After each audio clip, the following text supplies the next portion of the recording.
여러분 환영합니다. 오늘은 차세대 전투기 중에서도 많은 관심을 받고 있는 러시아의 E-41에 대해 깊이 있는 리뷰를 준비했습니다.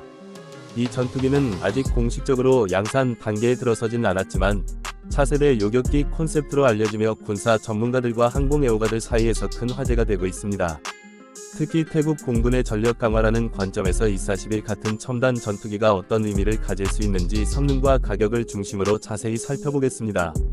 먼저 E-41은 E-31 폭사운드의 후속 기종으로 기획된 모델로 초고속 요격 전투기라는 점에서 특수한 임무 수행 능력을 강조합니다.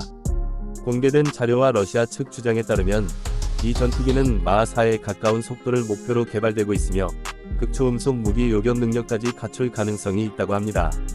단순히 공대공 전투기라기보다 전략적 방공의 핵심 전력으로 구상된 기체라 볼 수 있습니다. 태국 공군은 현재 주력 전투기로 F-16, 그리펜 C, D 등을 운용하고 있으며 근래 KF-21 보람의 같은 신형 플랫폼에도 관심을 보이고 있습니다. 그렇다면 E-41 같은 첨단 러시아제 전투기가 태국 공군에 실제로 도입될 수 있을까요? 우선 성능 면에서 살펴보면 E-41은 극고속 성능과 장거리 요격 능력, 최신 레이더 및 스텔스 대응 시스템을 탑재할 예정입니다. 이는 태국 공군이 주변국의 현대화된 전력에 대응하기에 매력적인 옵션일 수 있습니다.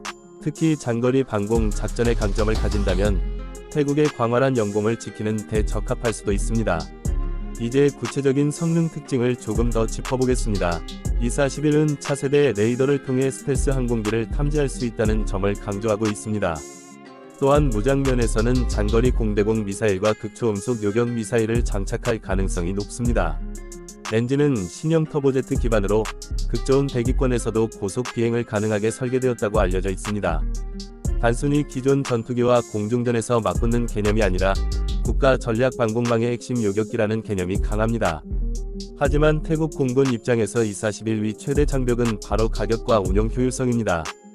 추정 가격은 최소 1억 달러 이상, 상황에 따라 1억 5천만 달러까지 오를 수 있다는 전망이 있습니다.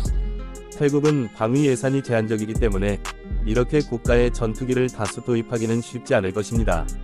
또한 러시아제 항공기는 서방 무기 체계와 호환성 문제가 발생할 수 있으며 정비와 부품 수급에서도 어려움이 따를 수 있습니다. 그렇다면 E-41을 실제 도입할 경우 태국 공군은 어떤 장점을 누릴 수 있을까요? 우선 지역 내에서 독보적인 고속 요격 능력을 확보할 수 있습니다. 주변국들이 F-35, J-20 같은 스텔스기를 도입하는 상황에서 E-41 위 레이더 및 무장 체계는 억지력으로 작용할 수 있습니다. 또한 태국이 러시아와 군사 협력을 강화하는 계기가 될 수도 있습니다. 그러나 한편으로는 서방 동맹국과의 무기 호환성 저하, 그리고 높은 유지비라는 약점도 분명 존재합니다. 태국 공군의 현실적인 선택지를 생각해보면 E-41 같은 최첨단 요격기를 소수 도입해 전략적 상징성을 확보하는 방안이 있을 수 있습니다. 하지만 대규모 도입보다는 KF-21, F-169E, 그리펜 E, F 같은 실용적인 전투기와 병행 운용하는 것이 더욱 합리적일 가능성이 큽니다. 특히 E-41이 아직 실전 배치되지 않은 개발 단계라는 점에서 당장 태국이 선택할 수 있는 현실적인 옵션이라고 보기는 어렵습니다.